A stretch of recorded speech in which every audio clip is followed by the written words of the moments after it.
Good morning. So, kumusta na po kayo? Sa lahat ng mga ka-farmers dyan, sa ating mga hog raisers, kumusta po kayong lahat dyan? So, i-update ko po kayo sa aming mga alagang baboy dito. Dito po to sa Cebu.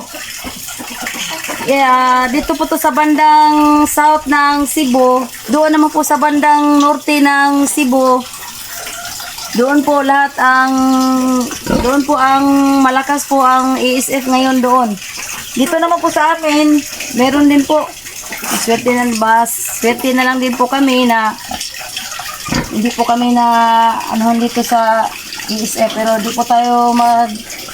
hindi rin po pwede tayong magkumpiyansa kasi ganun pa man, yung sakit na yan, siguro sa hangin siguro yan nadadala o kaya sa langaw.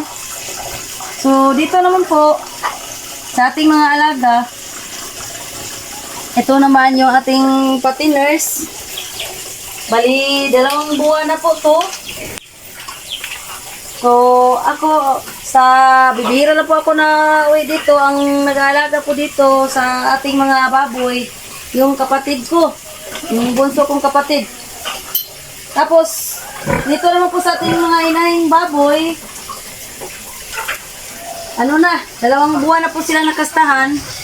Tapos, may problema po tayo sa ating inahing baboy kasi dito sa ating isang inahing baboy, hindi na makatayo. Kasi yung kuko niya, sa sobrang likot niya, yung kulungan kasi natin, hindi pantay. Pa-slide po yung kulungan natin, kaya na outbalance po yung ating inahin, kaya hindi na makatayo. Ito.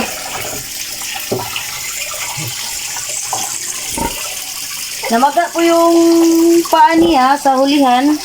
Yun pa, na problema nga po kami kasi hindi namin pwede pa inumin ng gamot kasi nga buntis. Yan.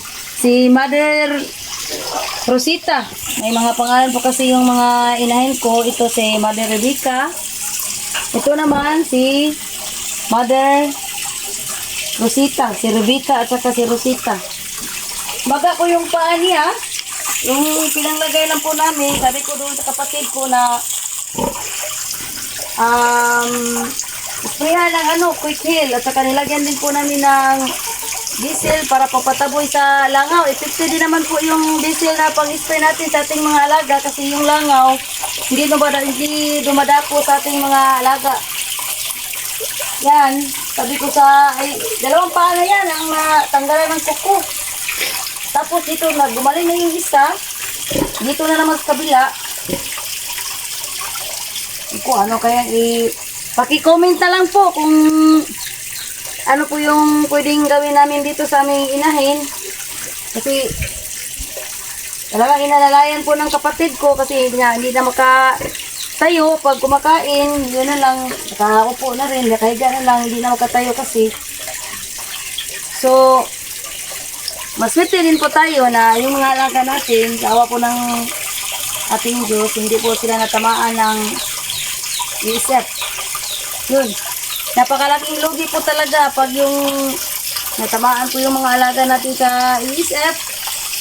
Katulad doon sa sa bandang norte ng Cebu, halos-halos na po lahat doon. Ubos na yung mga doon, yung mga baboy. Tapos ang mura ng baboy ngayon, pag dito ka sa probinsya, ang mura ng baboy.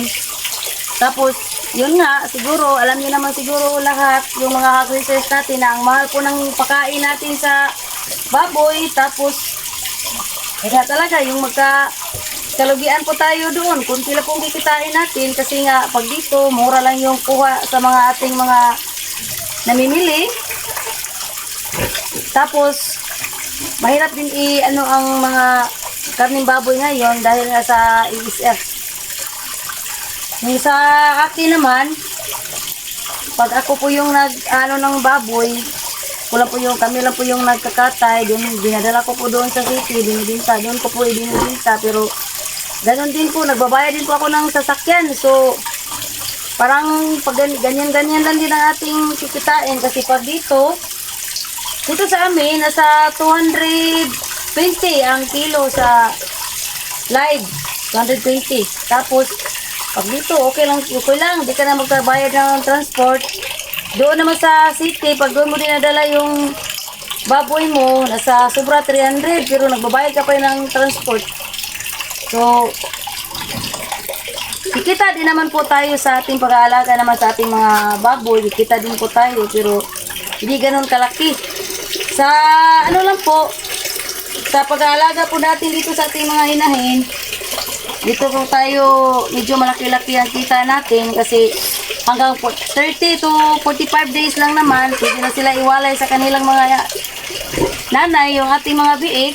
Tapos dito naman sa atin po, ang bigtahan po natin sa ating mga biik dito, 4,000 to 4,500. Depende po yun sa laki. Dito ka po sa atin, dito po sa ating mga natirang mga patiners, ito po lahat yung naiiwan dito ay, kumbaga, sila yung pinaka maliliit. Yung mga malalaki na, yung mga nabinta na, yung ihid ba, dito sa amin sa Bisaya, tawag sa mga gagmay nga mga biik, ihid ang tawag. So, di na namin ibininta. Sabi ko doon sa aking mama saka sa kapatid ko, alagaan na lang natin yan. Yan. Pero ang lakas po nilang, ang bilis po. Ang bilis po nilang lumaki. Yan. Ganyan na po sila kalalaki. 2 buwan na po sila. Siguro nasa, sila na ka ni Kuya ko kilo. Mga nakain sa 50 kilo sa siguro na sila. Hapit na yun. Timbangon. So, yun po ang update natin sa ating mga alagang baboy dito. So, sa ating mga hog-raisers, sa ating lahat ng mga farmers dyan, kumusta kayo? So, ganun talaga, ang pag-aalaga ng baboy, parang po tayong nagsusugal. Minsan panalo, minsan talo. So, ganun talaga. Samahan na lang po natin ang pagdadasal sa ating Panginoong Diyos kasi lahat naman po talaga ibinigay po sa atin ng ating Panginoon. So, nasa pagsisikap na rin po natin yan. So, yun po.